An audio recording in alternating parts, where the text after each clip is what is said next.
principles and process of biotechnology. So the important topic is genetic engineering.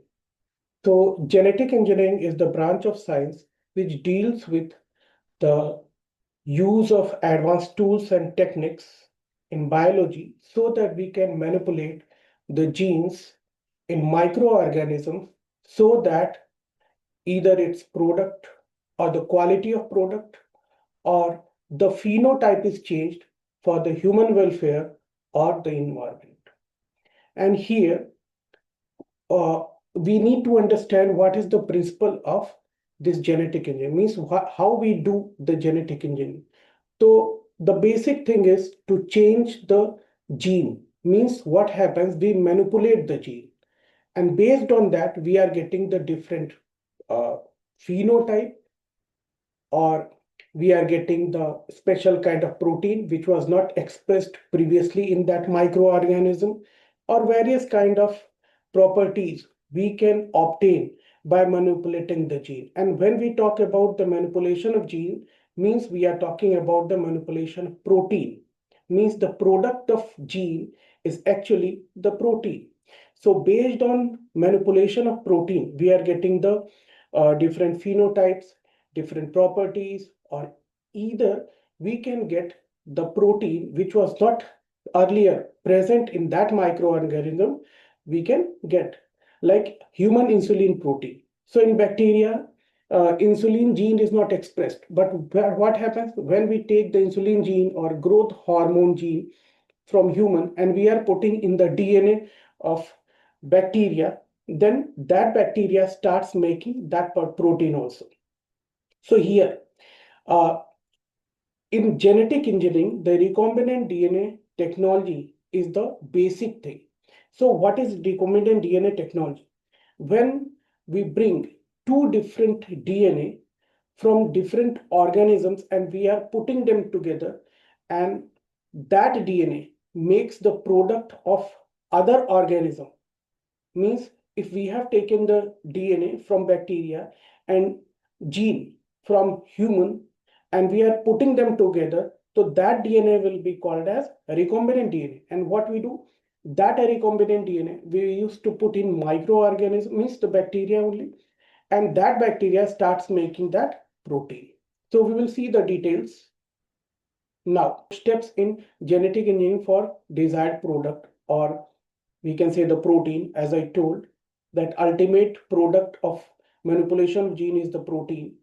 So first step is isolation of genomic DNA. So what we do, we have to isolate the genomic DNA of that organism of which we are going to manipulate the gene. So what we do, we are using the anionic detergent. So sometimes we are using SDS, sodium diadosyl sulfate, and sometimes lysozymes, sometimes detergent. So what happens, any kind of anionic detergent we can use to break the plasma membrane as well as nuclear membrane, so that what happens, whatever content is present inside the cell comes out along with the genetic material. So after several steps by using different chemicals, the important things, or we can say the enzymes, are RNAs to remove the uh, RNA contamination. We are using protease to remove the protein, and ultimately we are getting DNA. Then question arises that when we are getting the genomic DNA will have 25,000 to 30,000 genes, and we need only one gene to manipulate to express. So what we do, we need to have a single gene out of 25,000 to 30,000 genes. So how we do it? So we are using the restriction enzyme. You can see here the second step is restriction enzyme digestion. So what does it mean? So we are using a restriction enzyme type 2. You have studied early about a restriction enzyme type 2. So what we do, we are using the enzyme and we are cutting that particular gene which we are going to put into the bacterial DNA. Bacterial DNA, we will discuss the plasmid. So what happens, this restriction, and these restriction enzymes, either single restriction enzyme or two different restriction enzymes we are using to cut the desired gene After that, what will happen? When we are using restriction enzyme, then we are getting multiple of fragments and we have to select our own gene. So how we will select our own gene? We will put the digested DNA in agarose gel and we will allow them to run. So what happens? You know that in agarose gel electrophoresis, DNA runs towards the positive electrode because DNA is negatively charged, and the DNA runs on the basis of their length. So the shorter fragment, shorter DNA runs faster, and the longer DNA or big DNA runs slower. So based on size, we know the size of our gene, and based on our size, we will take out that particular DNA from the gel. So what happens? We will separate out, we will take out our desired gene out of several of the fragments within the whole genomic DNA, because we know that the DNA will have lots of genes. So out of those, we will take out our desired gene. So what happens? Now we have got our gene. Suppose we have taken the growth hormone gene. So we have got the growth hormone gene from the human DNA, which has been isolated. Now, this DNA we have to put in the desired vector. So here in this topic, I will use the vector plasmid. So you know what is plasmid? Plasmid is the extra genetic material in bacteria. So now plasmid is circular, you know. That circular plasmid we will cut with restriction enzyme again. Then what will happen? The plasmid which was circular previously, now it will become open. And this open uh, vector or the plasmid will become uh, ready to get our desired gene. So we will cut the plasmid, and the plasmid previously was circular, now it will become open. Now sometimes it is called as the linearized plasmid. So this linearized plasmid we will put with our isolated gene, that is growth hormone gene, and we will put both of them together along with an enzyme DNA ligase. And you know, DNA ligase is the enzyme which fuses two different DNA fragments together. So what happens? We have put the vector as well as the gene, both of them we have put them together along with DNA ligase. Then this plasmid will have our isolated DNA. So by this way, we will get the recombinant DNA. I told before, what is a recombinant DNA? Recombinant DNA is the combination of DNA from two different sources. So here you see one source is bacteria, that is plasmid, and here another source is human, and we have taken the growth hormone gene. So now we have a plasmid along with growth hormone gene. So now this recombinant DNA has to put again into the bacteria for genes expression. Means for the formation of protein, we will have to put this recombinant DNA back into the bacteria. And putting DNA or recombinant DNA into the bacteria is known as transformation. So we will follow the transformation procedure. So after transformation, we need to select that bacterial cell which has the recombinant DNA. So we are following certain procedures. So we will discuss this topic in detail so that you can understand what is the meaning of selection of transformed bacteria with recombinant DNA. So now you can see in this flow chart here what we have taken. We have taken this human cell, and in this human cell the nucleus is present, and in this nucleus the DNA is present. So what we have done, I told you that we will isolate the DNA. We will take out the DNA by using restriction enzyme. So here, for example, we have taken the EcoR1. So we have got our gene of interest, and here we have taken the growth hormone. Okay, so we have taken the growth hormone, that is our that is of our gene of interest, and we have taken out by using restriction enzyme, and we will go for the agarose gel electrophoresis. Then we will get that particular growth hormone gene out of the whole DNA. Then I told you that we will take the we can say microorganism, and this microorganism is the bacteria. We have taken out the plasmid. You know that what is plasmid? Plasmid is the extracellular genetic material. Here, what is the meaning of extracellular genetic material? They have their genome, but this plasmid is the extra. This plasmid is the extra uh, genetic material. So we have taken out the plasmid, and this plasmid also we have cut with EcoR1.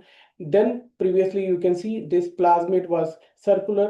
After using this restriction enzyme, it has become open, and in this open plasmid, we have put our desired gene, and in presence of ligase enzyme, what happens? Our growth hormone gene has been inserted inside the vector or the plasmid, and we are putting back this recombinant DNA back into the bacterial cell. So what happens? This bacterial cell now will be able to produce the desired product, or we can say desired protein.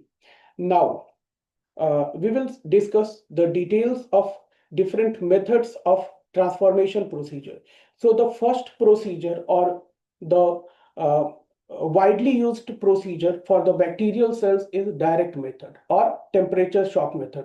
So what we do here, you can see that we have grown certain bacteria in this plate, and we have taken out the bacteria and we have put in this tube. You can see that this is in this test tube we have put the bacteria along with calcium chloride. Calcium chloride helps in transformation, because of that we have put this calcium chloride. So we have taken the bacteria in test tube, and we have put calcium chloride, and this bacterial cell we have put in ice, so that the whole of these bacteria will come under lower temperature. So we will incubate in lower temperature, for example in ice. So the environment of bacteria is totally in lower temperature. Then what we do? Suddenly we will take out this tube, and we will put this tube in water bath, which has been already kept at 42 degrees centigrade. So previously the bacteria were kept in ice, lower temperature, and suddenly we are putting at 42 degrees centigrade. Because of this sudden shock, what happens? The plasma membrane opens for few milliseconds. So a lots of pores are created around the cell, or we can say within the plasma membrane.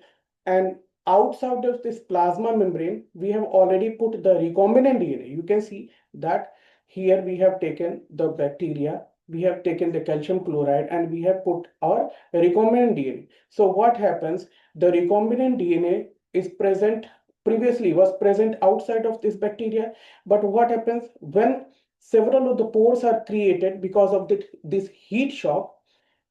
These recombinant DNA will enter inside the bacterial cell, and our transformation will become possible. So after doing this, after giving the heat shock, what we do? We will take the bacteria and we will plate them, so that bacteria will grow, and from this growing bacteria, we will take out our desired bacteria, which will have the recombinant DNA. Now the second method is microinjection method. So generally this microinjection method we are using for manipulation of animal cells. So what we do, you can see that this is a cell. This cell we have holded with this pipette. So what happens? All these procedure, this microinjection method, in this microinjection method, we are doing all these procedure under the microscope. So what we do? We will take a single cell. You can see this red color circular structure has been shown as an animal cell. For example, oocyte. We have taken the oocyte, and or we can say we have taken the zygote. So we have taken the zygote, and from one side we have holded it so that it will not move here and there. And from one side we have taken the microinjection, and in this microinjection we will take our recombinant DNA. So what we do, we will take the microinjection and we will insert our microinjection within the nucleus of this zygote, and we will put directly our desired uh, gene along with our vector, and we can get the different phenotype. So the second method of transformation is microinjection, in which we are using the microinjection to directly put the recombinant DNA within the nucleus of an animal cell. Now the third method is gene gun method. So you can see here that there is a gun-like structure. So in this gun-like structure, what we do, we are using the gold beads as a bullet. Gold or tungsten. We are using gold or tungsten. So suppose this one is gold or tungsten, and we are putting the recombinant DNA over them.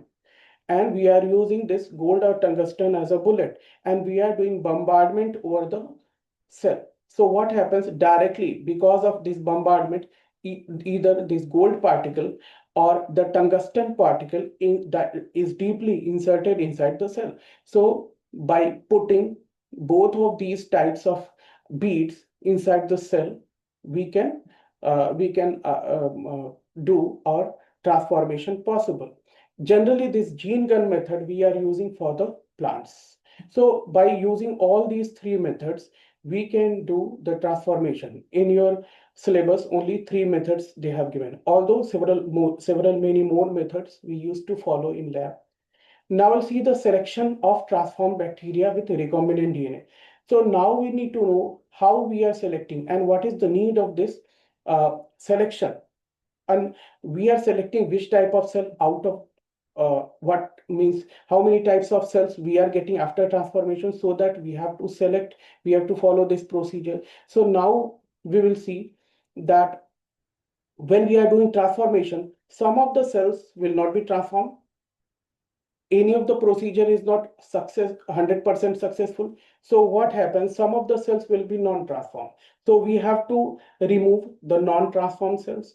Some of the when we are doing the ligation, or we are putting the gene in the vector, it may happen that our desired gene has not been inserted. So what happens, some of the plasmids or vector will be non-ligated. Those also we don't need. So what we need? We need that cell which is successfully transformed with a recombinant DNA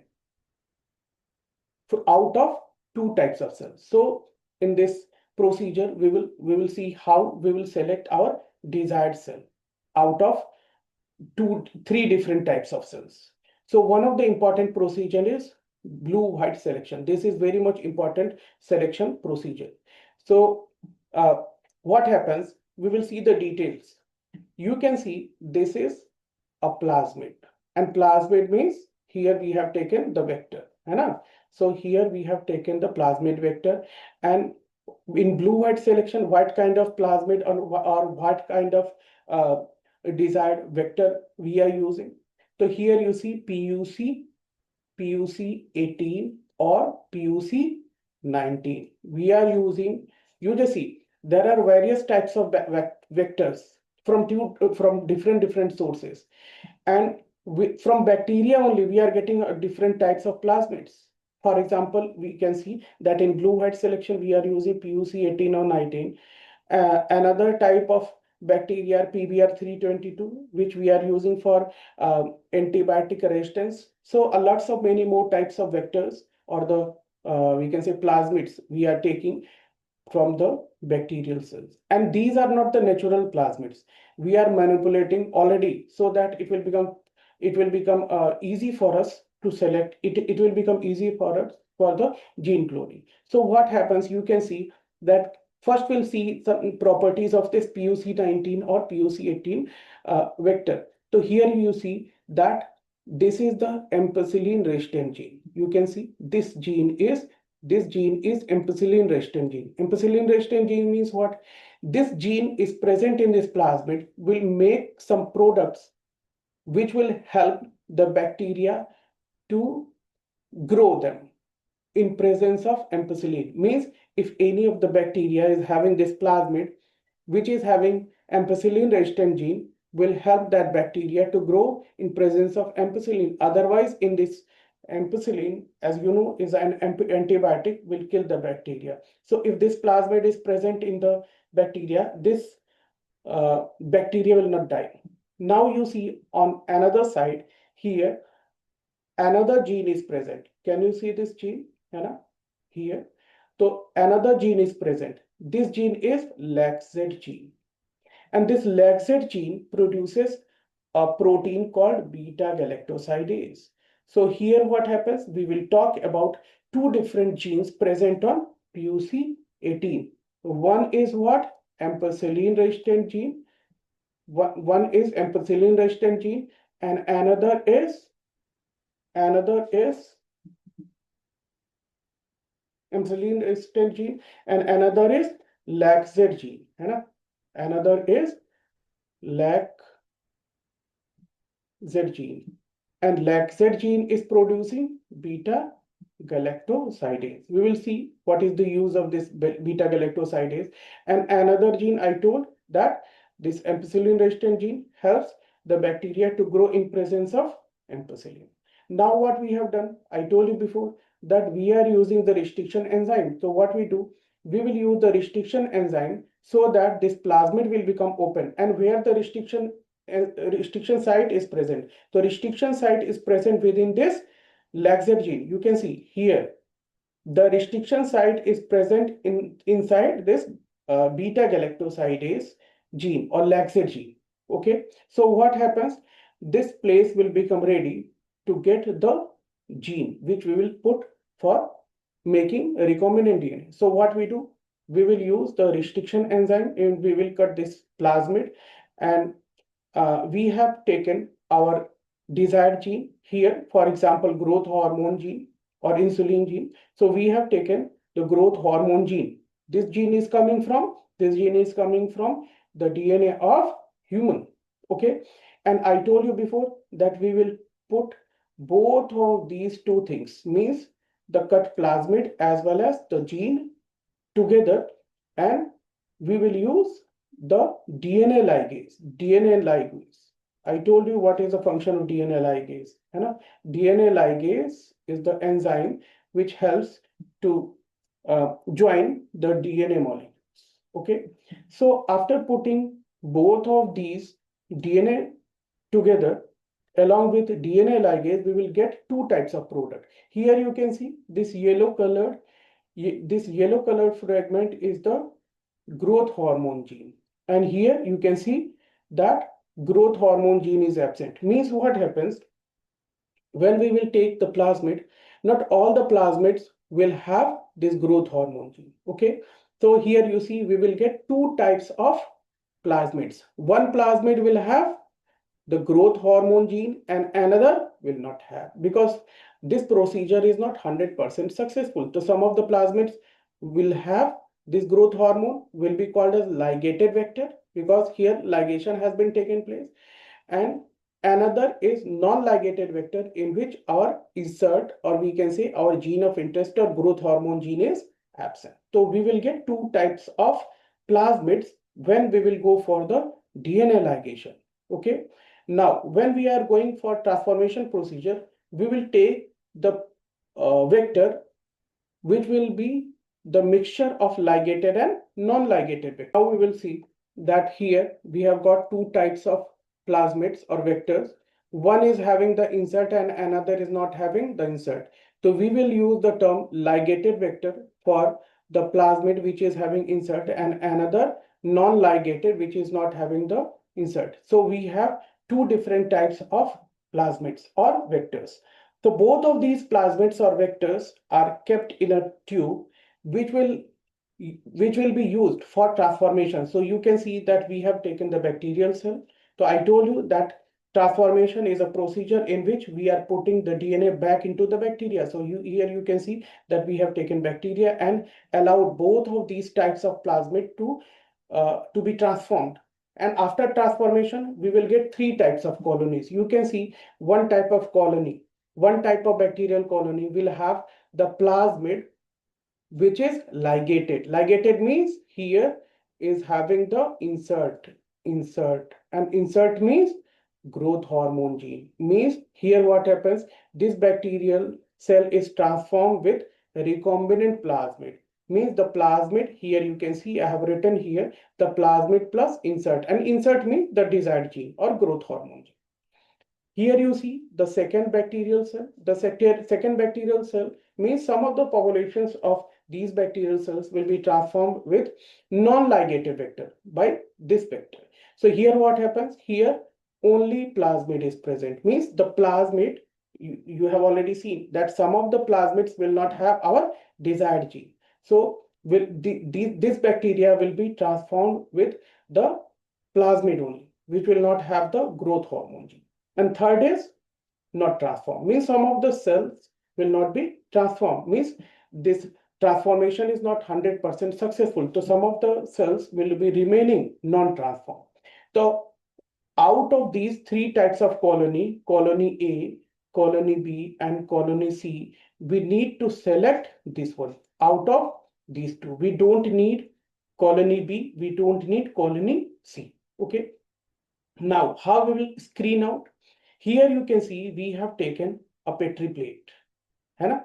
And in this in this Petri plate, we have put some nutrient medium for the bacterial growth, है ना? To grow the bacteria, we need to have a agar plate in which we will put some nutrients, and in this nutrient plate we will put X-gal as well as ampicillin. So here what happens, this bacterial cell on which we are going to grow the bacteria will have two things. One is X-gal and another is ampicillin. So here you can see that this bacteria C, bacterial colony C, here, this bacterial colony C is not having any plasmid. So this bacterial cell is not resistant towards the ampicillin. So what happens when we will allow these three types of bacteria, bacteria A, bacteria B, and bacteria C, to grow over this nutrient medium, they will die. They will never grow just because they don't have the plasmid.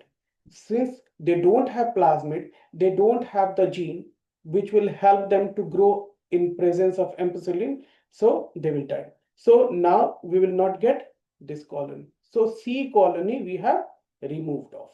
Now we have to select A from B. C has already been removed, है ना?